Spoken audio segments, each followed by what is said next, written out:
제가 이걸 깨닫고 3개월 만에 팔로워 1만을 달성했어요. 그리고 지금은 5.6만을 만들었죠.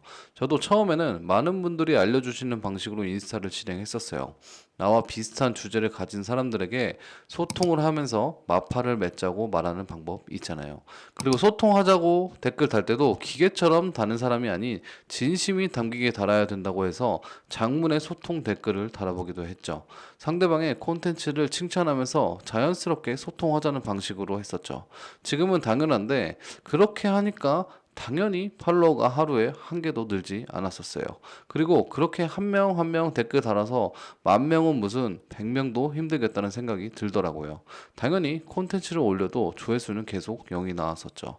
여러분들도 이렇지 않으셨나요? 제가 이런 분들을 위해서 본질적으로 팔로워를 늘릴 수 있는 방법에 대해 구체적으로 이야기해 볼게요.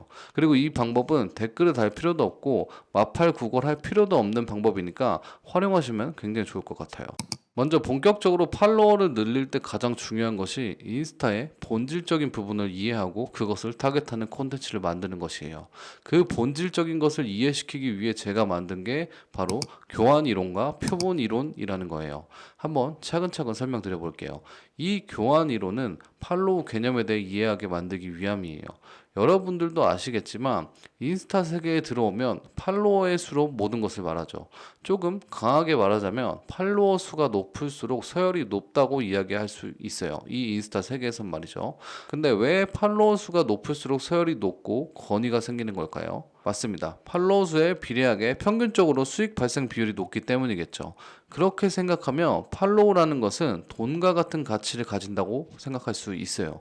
이런 측면에서 우리가 돈의 본질적 가치에 대해 이해하고 있다면 팔로우도 이해할 수 있다는 결론이 나오죠. 그럼 돈의 근본적 가치는 뭐죠? 맞습니다. 바로 교환이죠. 돈을 지불하고 그에 맞는 가치를 우리는 받으면서 교환하는 거죠. 그리고 항상 우리는 이 교환에서 자신에게 이득을 보는 방향으로 진행하려고 하죠. 예를 들어 같은 소고기를 사려고 해도 더 저렴한 곳을 가서 거래하려고 하잖아요. 질과 양이 같다면 말이죠.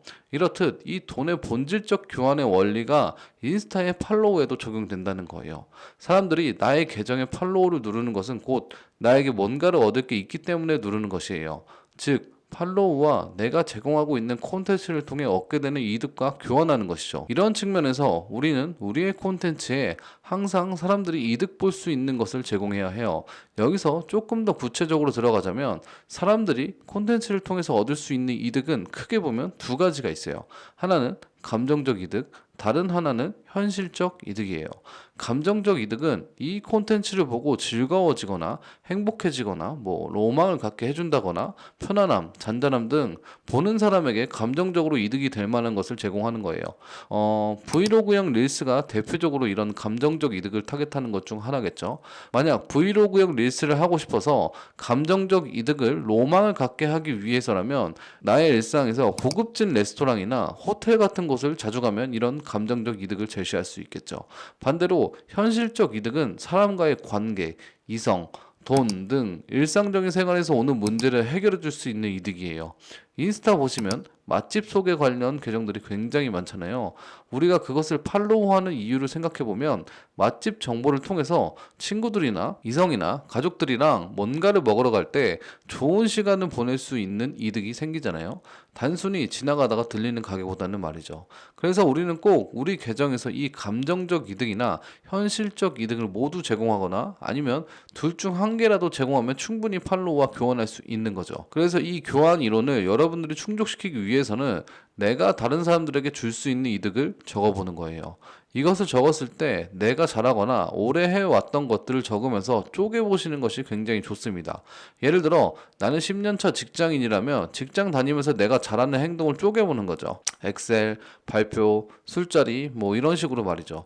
그래서 만약 엑셀로 계정을 만들 거라면 직장인만 알면 되는 엑셀 정보를 제공하는 계정을 만드는 거죠. 분명히 신입사원들 중에서 엑셀을 잘 못하는 사람들은 이 계정을 팔로우할 가능성이 굉장히 높을 거예요. 아니면 직장생활 꿀 정보 계정을 만들어서 엑셀부터 프린트, 세절기, 전화 예절 모두 제공하는 거죠. 이렇게 교환 이론에 맞게 우리가 이득을 줄 것을 정했다면 두 번째로는 표본 이론까지 충족시켜줘야 폭발적 팔로워 성장이 가능해요. 이 표본 이론은 무엇이냐면 우리가 이득을 줄 수 있다면 그 이득을 볼 사람들이 많으면 많을수록 계정 성장이 빠르다는 이론이에요. 예를 들어 우리가 반도체 전문가라서 반도체 관련 정보를 제공하는 계정을 만들었다면 분명히 인스타를 하는 사람들 중에서 반도체 정보가 이득이 되는 사람들이 있을 거란 말이에요. 근데 그 대상들이 감각적으로 생각했을 때도 두텁지 않을 거란 말이에요. 반대로 맛집이나 살림이나 청소, 건강에 이득을 제시하는 계정은 그 대상이 굉장히 두텁기 때문에 팔로워의 폭발적 성장을 기대할 수 있다는 거예요. 즉, 우리가 제공하는 이득에 대한 수요가 많은지 적은지가 중요하다는 거죠. 이 수요까지 충분해야 폭발적 성장이 가능하다는 거예요. 이 수요를 측정하기 위해서 필요한 방법이 바로 내가 정한 주제를 통해 이미 성장한 계정들이 있는지 확인하는 거예요. 만약 그런 계정이 없다면 내가 시장을 형성시켜야 하기 때문에 훨씬 어렵다는 결론이 나오죠. 근데 반대로 분명히 수요가 있다는 지표가 있는데 그 주제로 성장한 계정이 없다면 다른 것보다 훨씬 빠른 성장을 얻을 수 있겠죠. 그래서 조금 잘하시는 분들은 이런 수요가 있다는 것을 판단하기 위해 주로 해외 계정들을 참고하는 경우가 많습니다. 해외에서는 이미 시장 형성이 되어 있는데 한국에서는 그 주제로 계정 성장을 만든 사람이 없는 경우가 있거든요. 저 같은 경우도 첫 계정 성장을 만들어낼 때 해외에서는 유행하고 있는 주제들이 있는데 한국에서는 많이 흥행하고 있지 않는 주제를 선택해서 초반부터 급격한 성장을 얻을 수 있었어요. 여기서 이런 이야기들을 많이 하세요. 이미 내가 정한 주제로 잘 된 사람들이 많으면 오히려 레드오션이기 때문에 잘 안 되는 게 아닌가요? 많은 분들이 이런 착각을 하세요. 우리는 아까 분명히 이 계정을 통해서 사람들에게 이득을 줘야 된다고 했죠.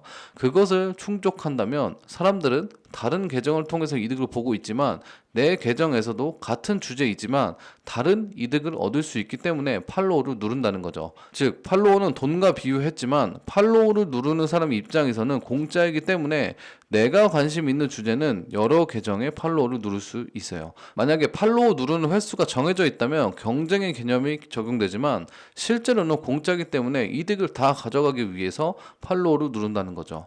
그래, 알겠어요. 교환이론, 표본이론 다 이해가 됐어요. 그럼 우린 뭘 해야 하죠? 구체적으로 어떤 행동을 해야 하는지 제가 알려드릴게요. 일단 PPT에 내가 잘하는 행동과 자주 하는 행동들을 나열해 보시고 그 중에서 사람들에게 이득이 될 만한 것을 체크해 보는 거예요. 그리고 그 체크한 것을 인스타그램에서 키워드 검색을 하시는 겁니다. 그럼 그 주제로 성장한 계정들이 팔로워가 1만 이상이고 그런 계정이 5개 이상이라면 충분히 표본이 두텁다는 거기 때문에 그 주제를 사용하시면 되는 겁니다. 여기서 조금 더 팁을 드리자면 키워드를 영어로 바꿔서 검색하셔도 좋습니다. 그럼 해외에서는 이 주제에 대해 어떤 상황인지 파악할 수 있어 틈새 시장을 노릴 수 있거든요. 앞으로도 인스타와 관련된 다양한 돈 되는 이야기로 찾아뵐 예정입니다. 그냥 지나가시면 제 채널이 작다 보니 찾으실 수 없을 거예요. 오늘은 여기까지고요. 영상 봐주셔서 감사합니다.